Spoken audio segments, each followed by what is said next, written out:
boy, today we have ourselves a doozy.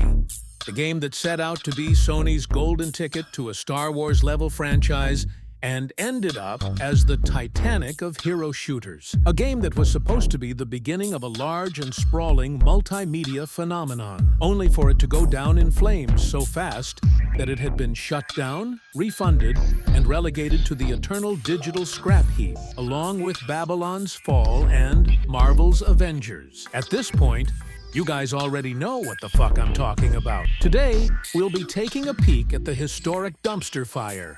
That is, of course, Concord. Now, sit back, grab a drink, preferably booze, and let's dive headfirst into this mess. Also, if possible, try to avoid the grifters at all costs. Jesus Christ, this stuff is trash!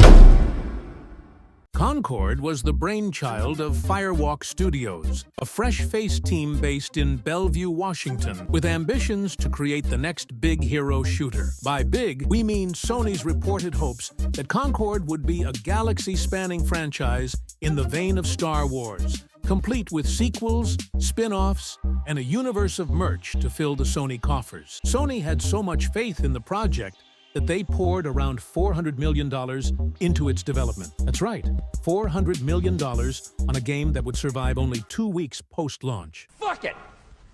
Do it live!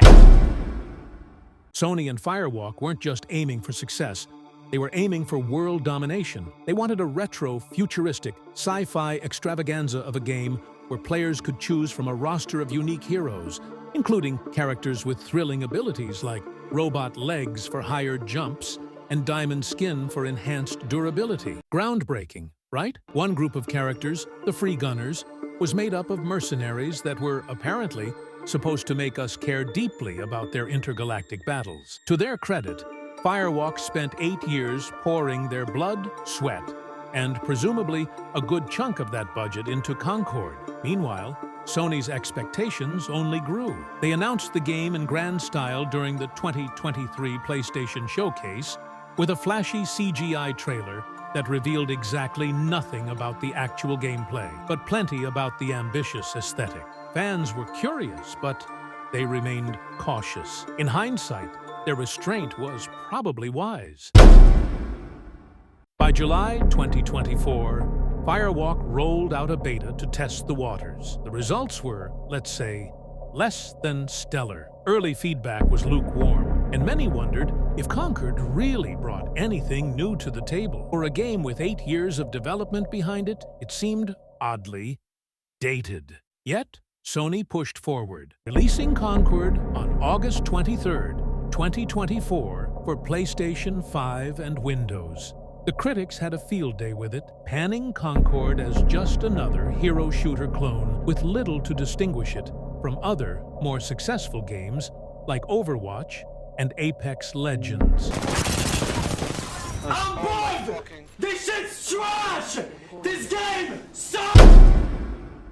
Let's talk about those unique characters. The game proudly showcased 16 heroes at launch, each sporting the types of abilities you've definitely never seen before. Unless, of course, you've played any other hero shooter in the past decade. The robot legs for higher jumps? Revolutionary. Diamond skin for better durability? Who could have thought of that? Firewalk had big plans to keep adding characters and maps in free post-launch updates, complete with weekly cutscenes to keep the narrative going. But, as we all know by now, those grand plans went nowhere.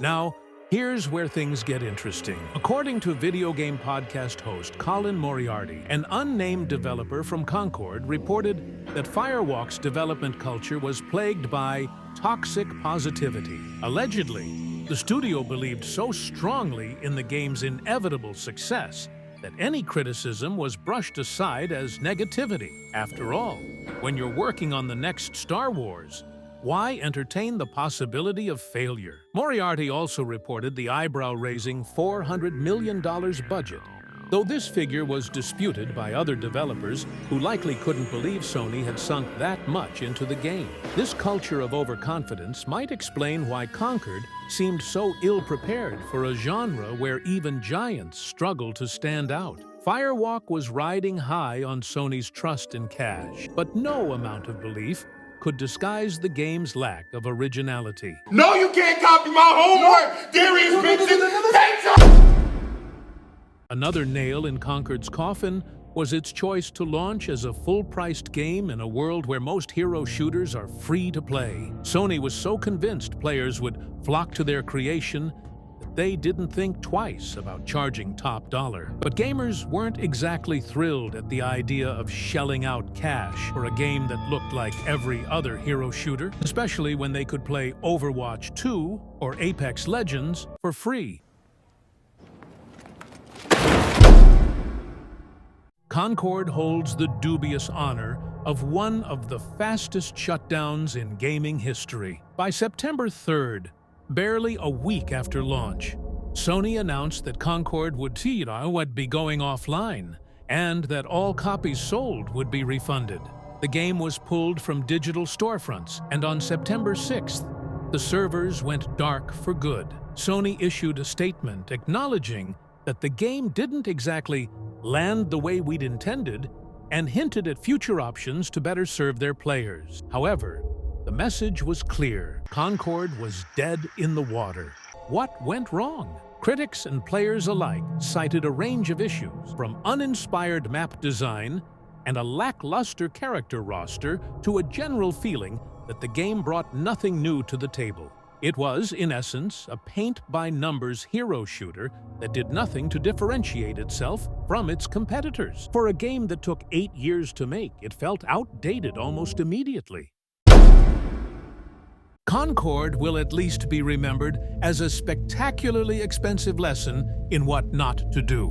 By October 29th, Sony had taken the final step, shutting down Firewalk Studios entirely and closing the door on any possibility of reviving Concord. But the game's story doesn't end there. It's set to be featured in Secret Level, an upcoming adult animated video game anthology series exploring multiple game franchises. And yes, Concord has an entire episode dedicated to it, because if there's one thing Concord deserves, it's to be remembered for what it was: a monument to overhype, overspending, and blind optimism. To ensure that this disastrous launch lives on in infamy, Concord also earned a place in the Digital Disasters exhibit at the Museum of Failure. In a way, it's comforting to know that while Concord didn't leave a mark on the gaming world, it at least managed to secure a spot among history's biggest flops.